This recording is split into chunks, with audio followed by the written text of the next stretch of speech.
There's nothing that God hates more than sloth and laziness. If God were to create a man and that man were to sit around and do fuck all, God will frown upon you. It's why you're never lucky. If you're listening to this and you think I'm never lucky, I'll tell you why, because God dislikes you because you're fucking lazy. Start to work. Start to show God the beauty of his own creations. You'd be amazed how lucky you become. Wow. God is unhappy with these people. And inside their hearts, they're unhappy. We talk about depression, anxiety, all those things you mentioned earlier on this podcast. You loathe your own weakness. You loathe your own laziness. This is what all of these things are. I don't feel depression. How can I feel depression when I'm the most powerful version of me that I could ever fucking be? Most men are walking through life and they don't realize that it's constant competition. Every single pound they want, someone else wants. Every single girl they want, someone else wants. And they're just sitting there just fucking floundering and wandering through life, unaware of how competitive the world is. And this is my point. If the world is truly that competitive, you do not have time to be depressed because it's a non-competitive mind state. You can be depressed for X, Y, Z, whatever. I'm not depressed. And I want the money you want, and I want the girl you want, and I want the status you want, and the car you want, and the house you want. And I'm going to get it, and you're fucking not. I don't give a shit what happens to me in my life. I don't care how bad it is. I don't care if the worst, most heinous things I could possibly imagine happen to me. I know that my sadness, my depression will be temporary because I will never stay a loser. It's against my creed. It's not in my DNA. All of your minds are broken. You can't even focus on anything anymore. Right. You are constantly distracted to the point where you can't even appreciate the good things in your life. You're distracted. Your minds are broken. You need to rewire your mind and resist the slave programming. If you cannot control your own mind, then you are just a feather in the wind of life, because your own mind is the only thing you can control. You can't control the weather. Right. You can't control other people.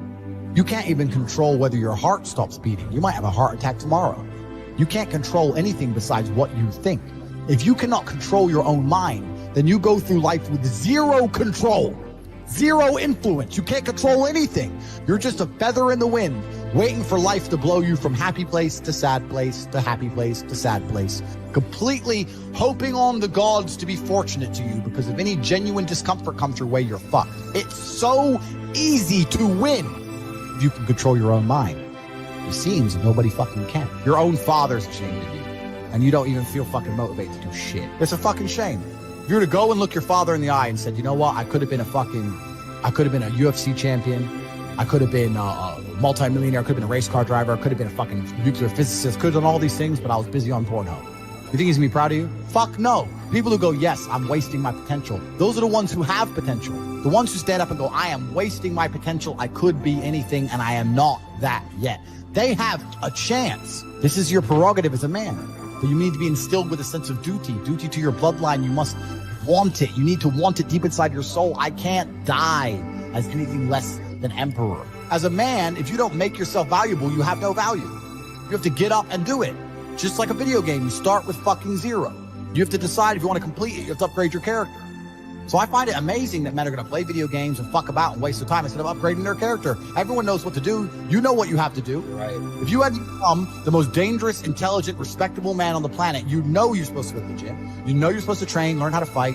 You know all these things. You don't do them. That's your decision. It's your prerogative. I didn't make that choice. I made the choice to do it all. I decided all.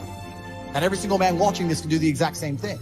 Which is why I have very little pity when I do these streams and people think I'm arrogant or I'm rude to people. But if you've made a fucking decision to be less than you should be, then I believe you should be mocked for that. And me as a man, when I put myself through hell, when I have had such exacting, such stringent standards for myself, why would I then have less exacting, stringent standards on the people I meet? Why would I put myself through hell to be me and then meet someone who didn't put themselves through hell and then treat them like my equal? No, fuck you. I suffered when you didn't. So you're not my equal because you decided not to suffer. You have enjoyed comfort when I haven't, and that's fine, but don't expect me to look at you as my equal because you're not, because I put myself through hell. I put myself through hell because I decided to throw comfort away. For 10 years of my life, I was never comfortable. My basic premise is that I refuse to believe in things that take power away from you. The idea, I believe, that if you feel depressed, something is depressing you, and you should try your best to fix it. You should take control of your life and do your best to fix it. Let's say your girl leaves you, you start to feel depressed. But you believe in the idea of depression. You're now going to start diagnosing yourself as clinically depressed, self-hypnosing yourself into hypnotizing yourself into being clinically depressed. And it's amazing how you can speak things into existence. I cannot become depressed because I don't believe in it. Let's pretend I'm completely wrong, right? The best option, the best thing to do is still to get up, be an adult, control your emotions, be stoic, and do the things you're supposed to do day after day. Laying in bed and doing nothing is never going to be the best option. The best option is still to go to the gym, to work hard, to run your business, to be successful. So it doesn't matter. We're talking about the different positions on the chessboard. But if the rules of the game remain the same, regardless of the position you're still trying to win, you still have to do the same things. So does it even matter at this point? If you come along and say he's depressed because of X, and he's depressed because of Y, and he's depressed because of Z, and the answer to all of them is still the same thing, then I don't give a fuck why you're depressed. Yeah, what I'm saying is you're playing a game, and it's a competitive game, and you need to build a mindset that allows you to be ultra competitive. If you want to sit there and say, no, I want a non-competitive mindset, then fine. You know what you call people who do not win competitions? Losers. Correct. This is just the bottom line of life. And it's kind of interesting because everyone pretends they give a fuck, but nobody does. Especially women. Women truly don't give a fuck. If you ask a woman the kind of man she wants, she will never say depressed or sad. Ever. She wants a man who is ultra capable, ultra competent. They want someone who is fun and spontaneous and charismatic and successful. They don't have time for sad dudes. They don't care. So the world doesn't care. The world has never given a shit about sad men. So if you're going to sit there and self-diagnose yourself as a sad man, you're going to have a shit life and nobody's ever going to give a fuck and you're going to perpetually lose forever. And that is your decision. I am so scared of being that person. The idea of that terrifies me to the point where I don't even want to accept that as a reality that can possibly exist. I don't give a shit what happens to me in my life. I don't care how bad it is. I don't care if the worst, most heinous things I could possibly imagine happen to me. I know that my sadness, my depression will be temporary. Because I will never stay a loser. It's against my creed, it's not my duty. So they try and convince you, don't worry if you're being a loser, because people feel sorry for you, you'll get attention for it, and you'll be okay in the end. And it's all this temporary fixes of dopamine by saying, I'm sad, don't worry bro, you'll be okay. But it's bullshit. They don't care long term, the world doesn't care, nobody really cares, chicks don't care, business doesn't care, you are going to fail. You can have anything you want on the planet. There's not a girl I look at that I want that I can't have. Not one. That's my reality. There's not a car I can't have. There's not a house I can't buy. If I want to go to a yacht, if I want to go to Antarctica, there's nothing I can't have. I've decided to become this man. It's the same for absolutely every single one of you at home. If you actually try and you actually want it, and you're actually not making excuses, lying, talking shit, you're going to get what you want. So when I see people who don't have what they want, I consider them losers. And this may be elitist, I understand that. But if I put myself through endless pain to end up where I am, it's very hard for me to have sympathy on the man who's afraid of pain. You're avoiding pain. I've been through endless. I now have everything I've ever desired. You have none of them.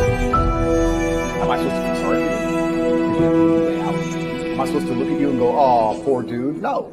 You were a fucking coward. You didn't go through the shit I went through. You didn't put it on the line. So you deserve your substandard reality. That's what you deserve. You're a fucking loser.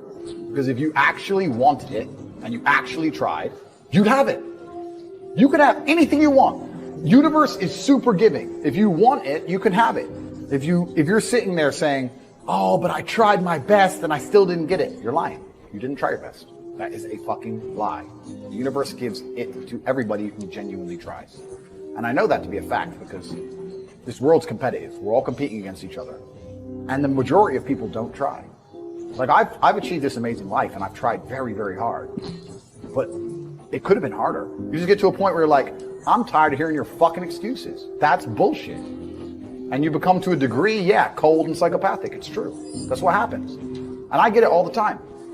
I get thousands of emails a day. Everyone I grew up with, people I know, I get it all the time. They'll message me, hey man, just unlucky. You are not unlucky. You are a lazy fucking loser. You are not unlucky. You're breathing. You're lucky. The unlucky ones are gone. You're alive and you are a lazy loser. So a loser is anybody who does not have everything they want at the drop of a hat. That's who I call a loser. When I was broke, I couldn't sleep.